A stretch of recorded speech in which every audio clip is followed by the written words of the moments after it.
Okay. Hello guys. Meep and Cylon. He commented on my.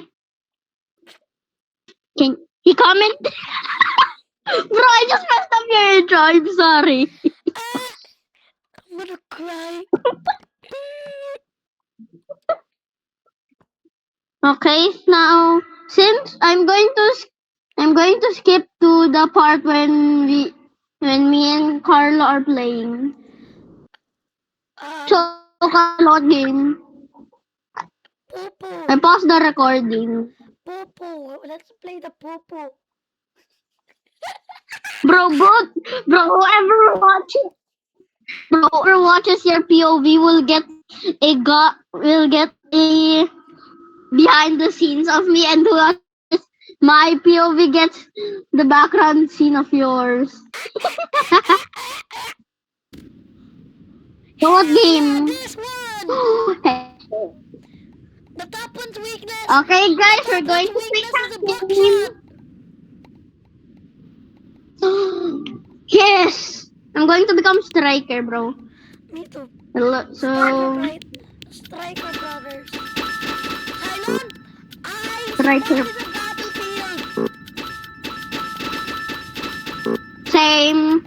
Shit. Scout. Bro, can you please not curse on my on my recordings? Sorry, I forgot. Oh, hello, top 2. Why is bro just standing? He left.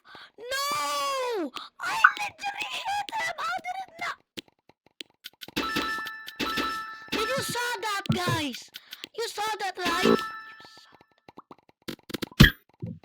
Bro just rammed into my bullets. Bro! He touched my bullets! The top 2! The top 2! I swear the top 2 touched my bullets!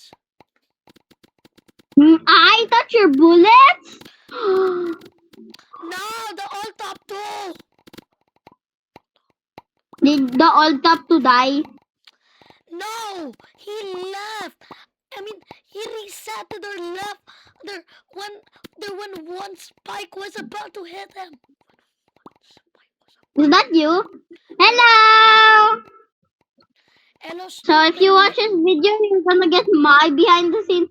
If you watch my video, you're going to get his behind the scenes. Okay, I changed. Why? Because you can dissolve the buckshot bullets when I become a freaking snowflake. Hello. Okay,